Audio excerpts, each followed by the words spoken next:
everyone, welcome back to our English classes. I am Saloni, your English teacher, and I hope कि आप सभी ने मेरी पिछले क्लासेस सब अटेंड की होंगी एंड टॉपिक्स को कवर अप किया होगा. सो हम इस क्लास में कुछ ग्रामर्स के इम्पॉर्टेंट टॉपिक्स को कवर अप करेंगे, डिस्कस करेंगे. So let's start. Let's start. मैंने पिछले वाले सेशन में पिछले वाले जो वीडियोस हैं मैंने अपलोड किए हैं, उसमें वॉवल्स के टॉपिक को कवर किया था. ये बहुत इंपॉर्टेंट है ग्रामर में, राइट. सो अगर आपने नहीं देखा है तो वॉवल के टॉपिक को देख लो. मैं इसमें रिवाइज करवा रही हूँ, और इस एक्सप्लेनिंग नहीं दूंगी क्योंकि उसमें टाइम जाएगा. ओके, मैंने पिछले कराया है. सी वॉवल्स मैंने बताया कि जिसमें साउंडिंग हमारा वॉवल आता है. वॉवल हिंदी में कहो तो स्वर, right. They are 5 A, E, I, O, U. And the definition is this. See in the slide. Consonant भी टॉपिक को भी कवर अप किया है कि वॉवल 5 हुए तो अल्फ़ाबेट में 26 लेटर है, तो 5 माइनस करो 21 से कॉन्सोनेंट आ जाएगा. एंड कॉन्सोनेंट मीन्स हिंदी में इफ़ यू से व्यंजन, राइट. क्योंकि प्रोनाउंसिएशन बहुत इंपॉर्टेंट है आगे के टॉपिक को कवर अप करने के लिए. आर्टिकल्स में इसका यूज होगा. आर्टिकल्स की डेफिनेशन मैंने लिखी हुई है. If you say that A and the are the articles, right? A and the कहाँ यूज़ होता है, where we use the A and the, right? उसके बारे में स्लाइड में है. सी मैंने बताया हुआ है. A and is the indefinite article and the is the definite article. A and the का यूज़ अलग अलग जगहों पर होता है. कॉम्प्लेक्स नहीं बनाना है, इसे वेरी सिंपल वे में रखना है. A and is the where we will use the indefinite article.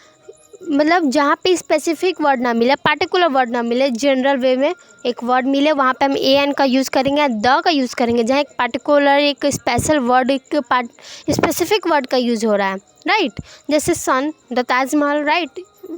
Then we will use the, right. ए का यूज़ हम अब कहाँ करेंगे? ए का यूज़ हम वर्ड को प्रोनाउंसिएशन जब करते हैं, उसका प्रोनाउंसिएशन जब लेते हैं, अगर हमारा कॉन्सोनेंट साउंड आ रहा है तब हम ए का यूज़ करेंगे. साउंड पे जाना है, ना कि लेटर्स पे जाना है. Make it sure, okay. An का यूज़ जब हम वॉवेल को प्रोनाउंसिएशन देंगे और वर्ड को हमारा वॉवेल आ रहा है, प्रोनाउंसिएशन में वॉवेल आ रहा है, तो हम वहाँ पे एन का यूज़ करेंगे. Don't make it complex, okay. It is very easy, take in a simple way, understood. ये हमारा वर्कशीट है. मैंने पिछले में ये वर्कशीट दिया था. अगर बनाया हो तो ठीक, नहीं बनाया हो तो see how we will make it, okay. Fill in the blanks with correct articles. मैंने जो जो आर्टिकल्स के बारे में बताया उसका यूज़ यहाँ पे है, हमें इसका यूज़ करना है. फर्स्ट सेंटेंस देखो, I saw dash cat in the garden, right.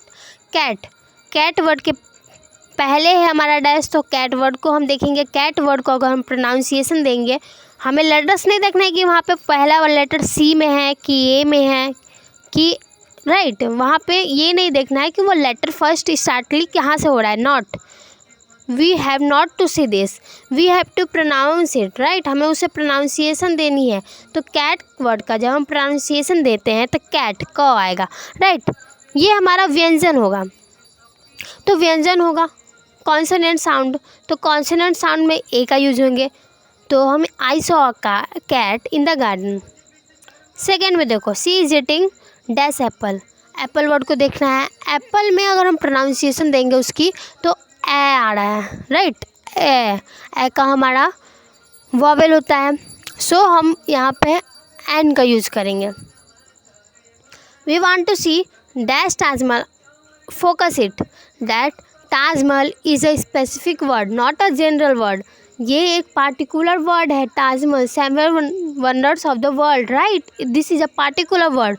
So we have not to use A N in this place, right. We have to use the article in this place. सो हमें यहाँ पर the का use करना है. माई father is dash honest man.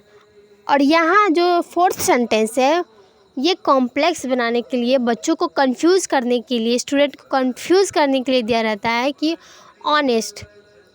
अगर हम letter से A N का यूज़ पढ़ेंगे तो हम कॉम्प्लेक्स में पढ़ जाएंगे, हम कंफ्यूजन में हो जाएंगे कि हम यहाँ पे ए का यूज़ करें कि लेकिन एन का यूज़ करें. लेकिन मैंने बताया कि लेटर्स पे नहीं जाना है, उसकी प्रोनाउंसिएशन पे जाना है. तो ऑनेस्ट का जब हम प्रोनाउंसिएशन करते हैं तो ओ आ रहा है, ओ, राइट. वो स्वर है, वॉवेल है, तो हम यहाँ पे वॉवेल के साथ एन का यूज़ करते हैं. So we will use an article in this space. So the sentence will be my father is an honest man, right. Fifth sentence, she is writing dash letter. Letter को जब हम pronunciation देते हैं तो ए आ रहा है, मतलब ए का यूज़ करेंगे बिकॉज प्रोनाउंसिएशन में ल आ रहा है. ल हमारा कॉन्सोनेंट साउंड है, राइट.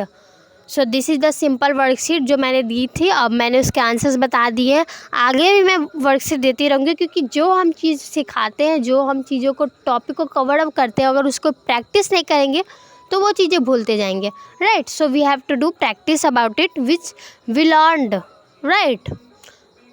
सेंटेंस, वैसे बहुत इतने जो डेज़ मैंने अपलोड किए हैं वीडियोस, उन सारे डेज़ में मैंने सेंटेंस को बहुत कवर अप किया है. Because sentence is a very complex topic if you से, क्योंकि सेंटेंस के पार्ट्स होते हैं, टाइप्स होते हैं, काइंड्स होते हैं. सो इन सारे चीज़ों में जो हमारे लर्नर्स हैं वो कंफ्यूज हो जाते हैं कि हाँ, अगर हमसे पार्ट्स ऑफ सेंटेंस पूछ देगा तो हम कंफ्यूज हो जाएंगे, टाइप्स ऑफ सेंटेंस पूछ देगा तो हम कंफ्यूज हो जाएंगे. सो कंफ्यूज नहीं होना है, एक सिंपल सा नोट्स बनाओ, उस पर टॉपिक वाइज लिखो and then revise it daily. So we will not confuse, you will not confuse. Okay, see types of sentence. First हमारा simple sentence. Simple sentence word से पहचानो. This is saying that this is sentence will be simple.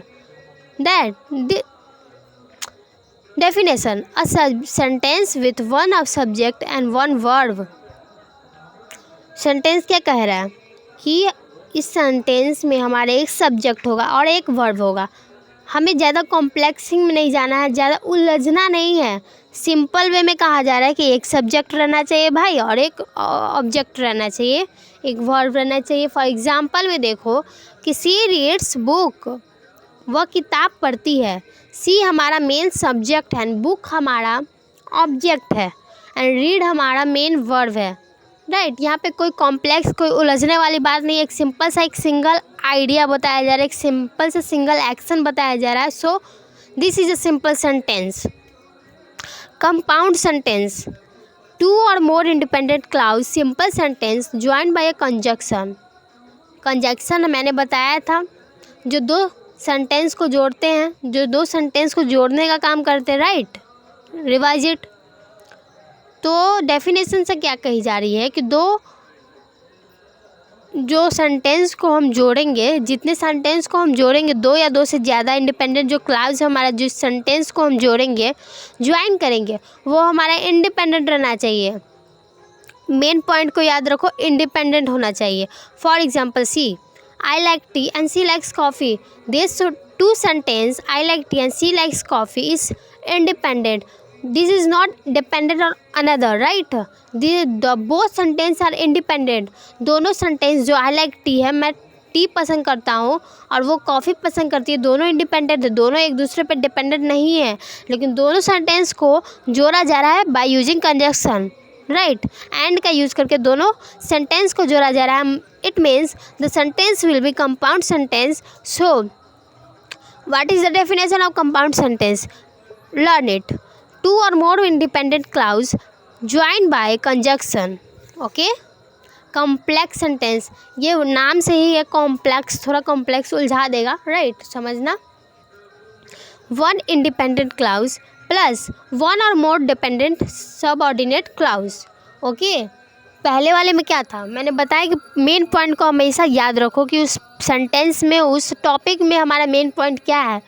तो compound में क्या था, जो sentence रहेंगे, दो रहे सेंटेंस, तीन रहे सेंटेंस या उससे ज़्यादा रहे, सब सेंटेंस हमारा इंडिपेंडेंट रहना चाहिए, किसी पे भी डिपेंडेंट नहीं रहना चाहिए. लेकिन कॉम्प्लेक्स सेंटेंस में क्या कहा जा रहा है, एक इंडिपेंडेंट क्लाउज रहना चाहिए और जो बाकी का सेंटेंस रहेगा वो उस पर डिपेंडेंट रहना चाहिए, राइट.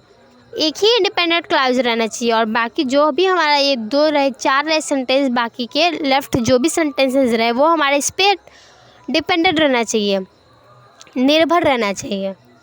फॉर एग्जाम्पल देखो इसमें भी कंजक्शन के माध्यम से ही जुड़ेगा, राइट.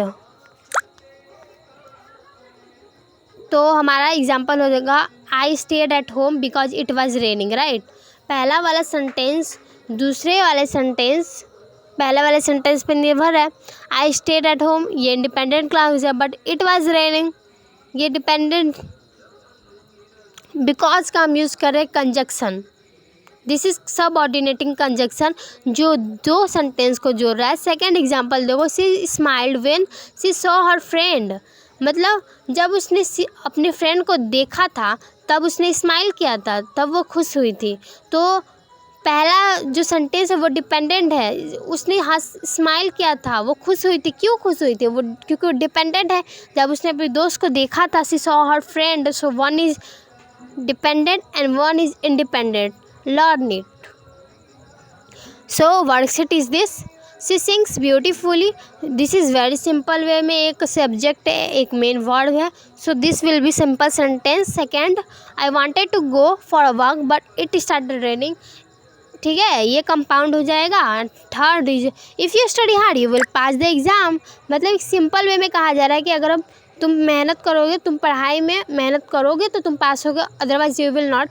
मतलब कि एक सिंपल वे में कहा जा रहा है कि एक इंडिपेंडेंट है और एक डिपेंडेंट है। एक इंडिपेंडेंट है you will study hard, okay, you will pass the exam उस पर डिपेंडेंट है, तो this will be complex sentence.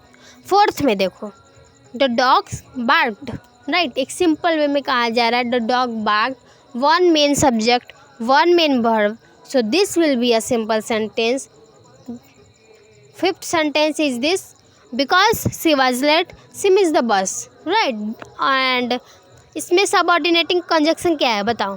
Because है, ये ज़रूरी नहीं है कि कंजक्शन का यूज हम बीच में करते हैं सेंटेंस को जोड़ने के लिए, वो पहले का भी यूज हो सकता है एंड बाद भी यूज हो सकता है। So don't complex it, okay. Sentence में क्या कहा जा रहा है? She was late she miss the bus, मतलब अगर वो लेट नहीं होती तो बस को मिस नहीं करती। It means one is dependent and one is independent, okay. And ये हम कल करेंगे और ये वर्कशीट भी हम कल देखेंगे, मतलब अगले सेशन में देखेंगे जो भी हम क्लास करेंगे, okay. Thank you, keep learning, keep practicing. So okay, thank you.